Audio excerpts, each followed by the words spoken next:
Cape Cod Broadcasting weaves the listening environments of 99.9 WQRC, Ocean 104.7, WFCC Classical 107.5, Cape Country 104, and CapeCon.com's website experience to reflect the lifestyles of the people who live, work, and play on Cape Cod. We hope that you enjoy this podcast. This is Sunday Journal. I'm Dan McCready. Educators often tell students to reach for the stars. The Astro Pen Pal program helps them do just that while learning more about those very same stars. The joint program between third graders at Centerville Elementary School and seniors studying astronomy at Barnstable High School fosters mentorship as it fosters a better understanding of our universe. Joining me today is Mike Gyra, an astronomy teacher at Barnstable High School, Deb Brunel, a third grade teacher at Centerville Elementary School, and Maddie Childs, a senior at Barnstable High School and participant in the program. And thank you all so much for joining me today.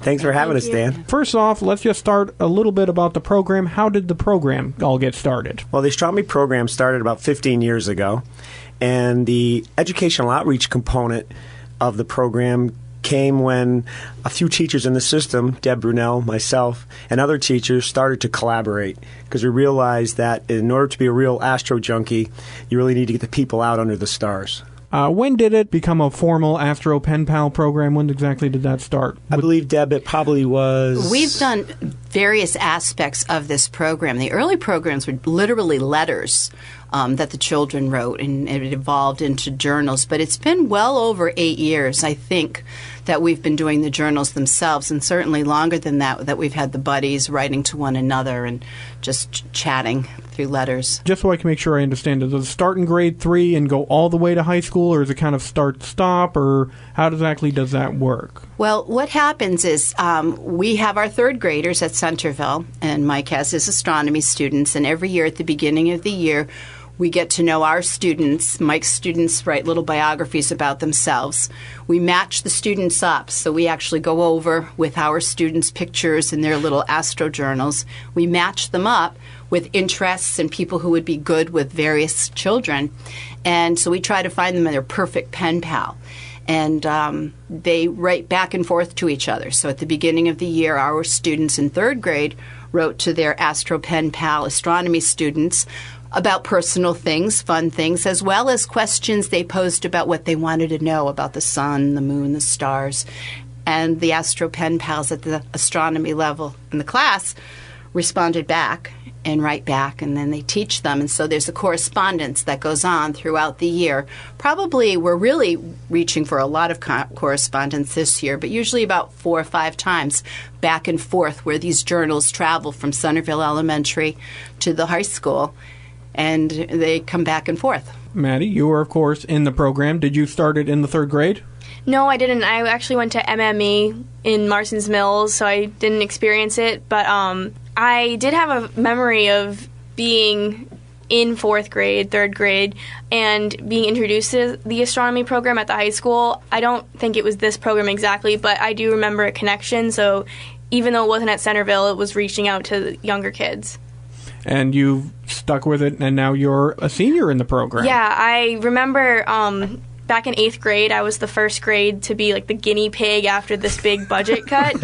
And so we were the first ones to go, and we got a nice tour of the high school. And I remember seeing Mr. Gyra's room, and I was like, I have to take that. I will do anything to take that class. It just looks so fun. The fun thing about the program is that it goes way beyond the journals. The seniors are fabulous mentors to these younger children and role models. And beyond the journals, we actually have gatherings. We have moon parties together. We have star parties together. In fact, it all culminates in a final event on this year, May 23rd, and the public's all invited to attend, and our event's called Astro Jam 2014. And all the pen pals will show up, as well as the people in the community, and every one of the seniors will have spent, at least at that time, 60 to 100 hours on a project that's astronomy based on Howard Gardner's multiple intelligence. And Maddie may be able to speak to her project, but every single project from all 90-something seniors, 92 seniors, is going to be different. Yes, tell me about your project.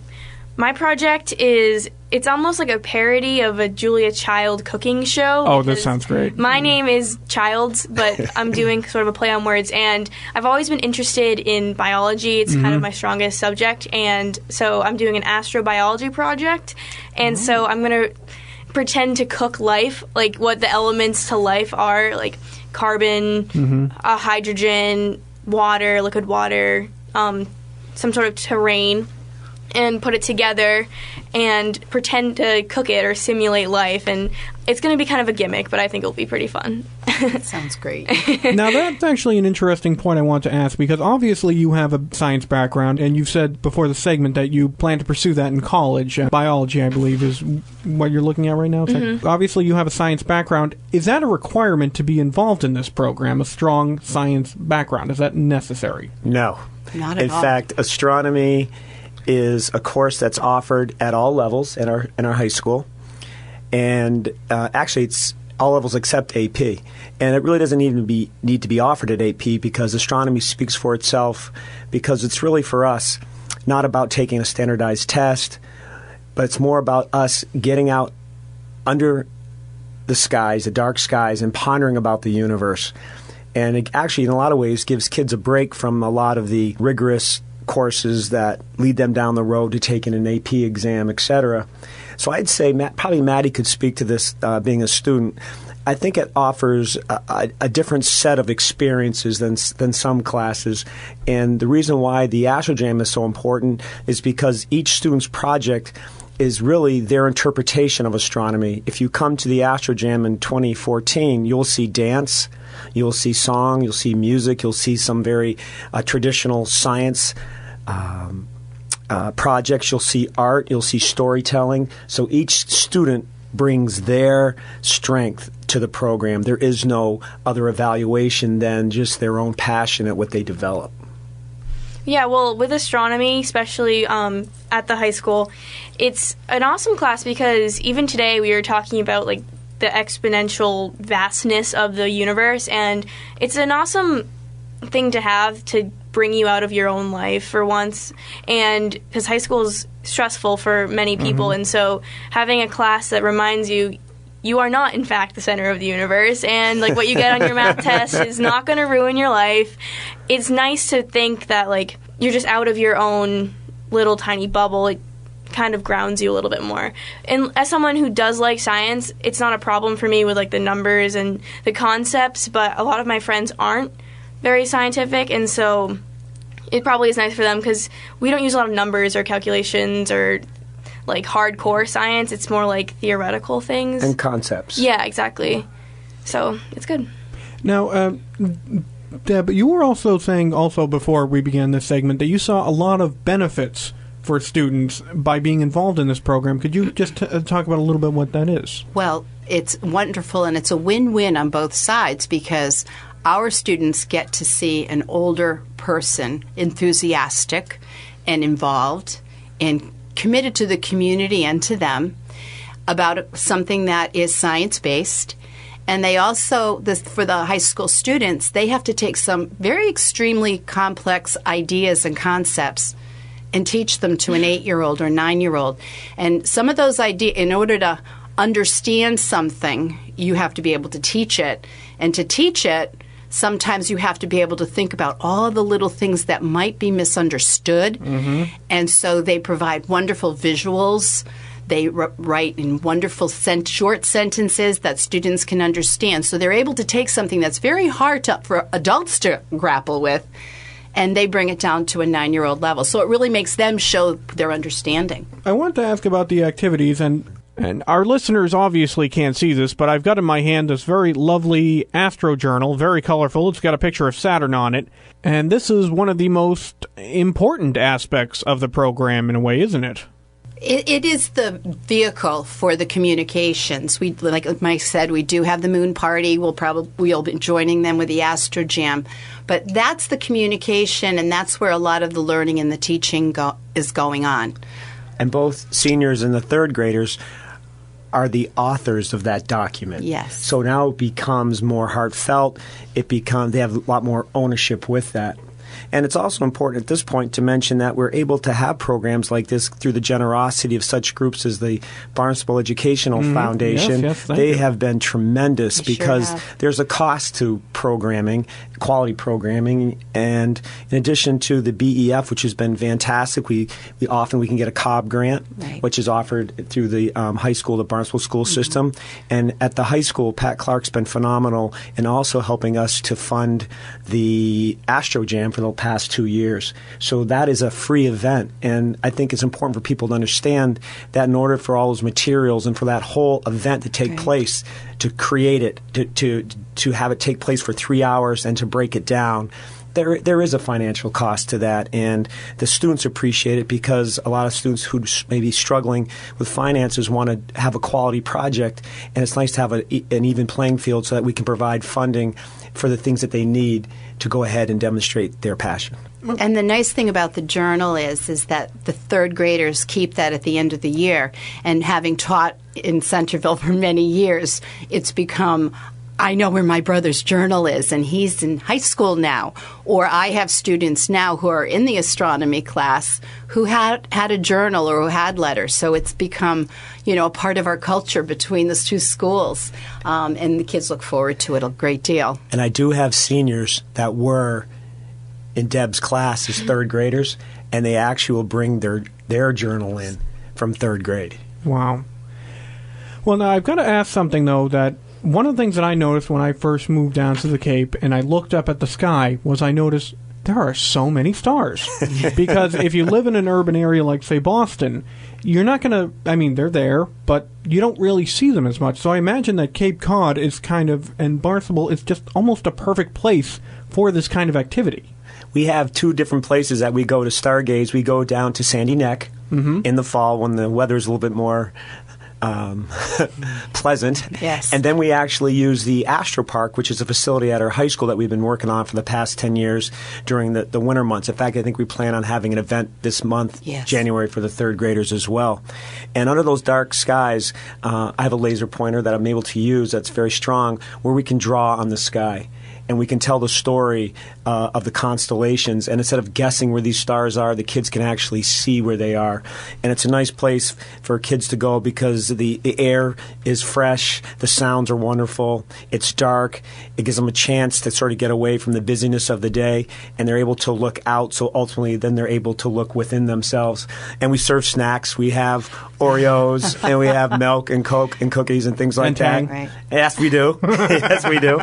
And it's nice to be able to go to a function where you don't have to be distracted by alcohol and other things, but you can let the universe come to you as it is. It doesn't need any adjustments in mind or thought. It's beautiful.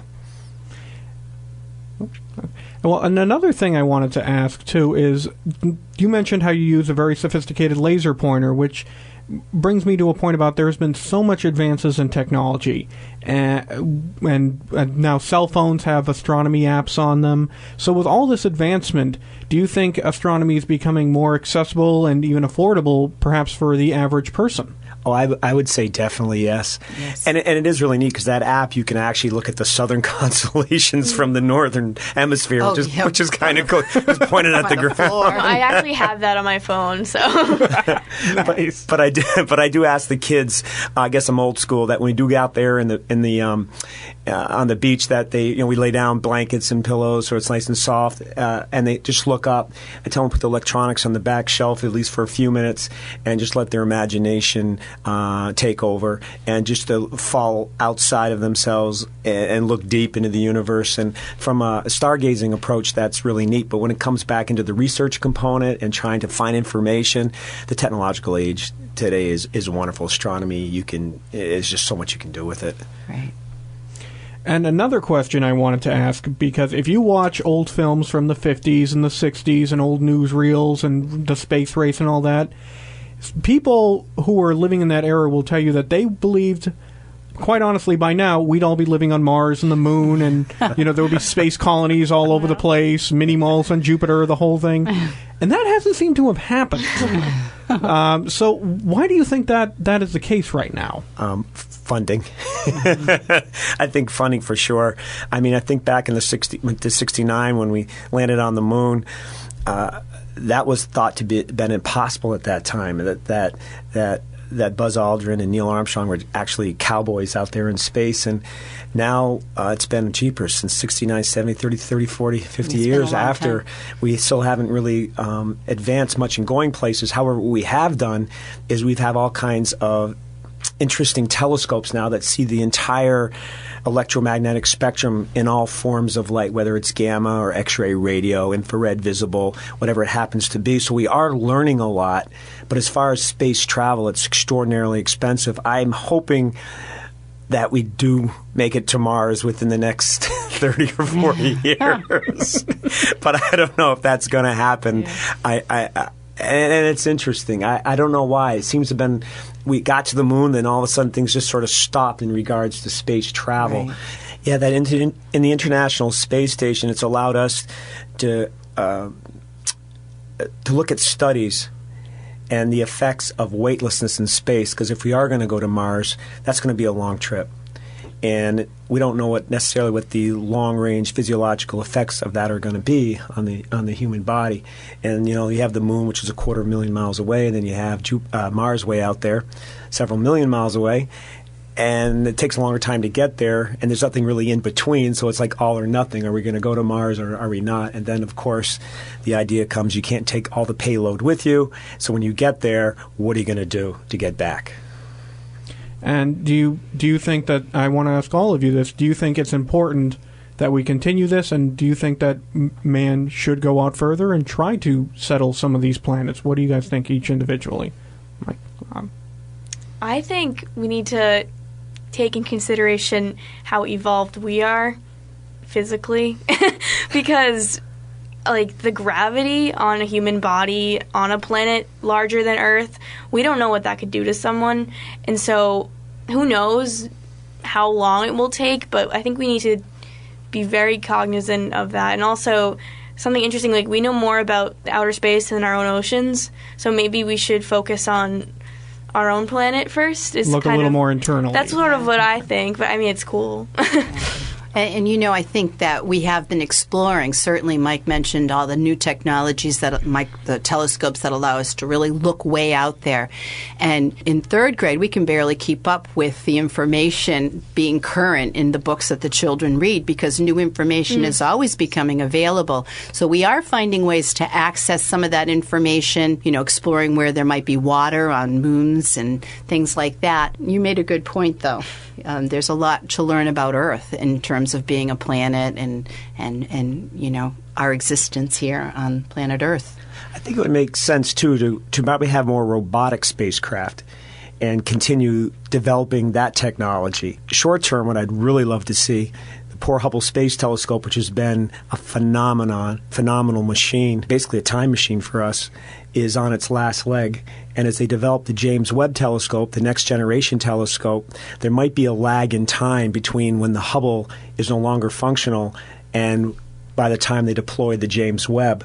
So if money or funding was going to be put into something, I would try to put it into the James Webb Telescope because that would get that up into space just about the time that the Hubble is going to pass on the baton. And if they're able to do that, now we have an incredible machine that's going to allow us to look deeper, further into the universe and to understand this unfolding universe. Well, unfortunately, we're going to have to end it just right there. But thank you so much for taking part in this Out of This World segment. Thank you. Thank you. Well, my guests today were Mike Gyra, an astronomy teacher at Barnstable High School, Deb Brunel, a third-grade teacher at Centerville Elementary School, and Maddie Childs, a senior at Barnstable High School and participant in the Astro Pen Pals program. I'm Dan McCready, and this is Sunday Journal. This podcast is a presentation of Cape Cod Broadcasting, which is solely responsible for its content. Thank you for listening. For more information, please visit us at capecodbroadcasting.com.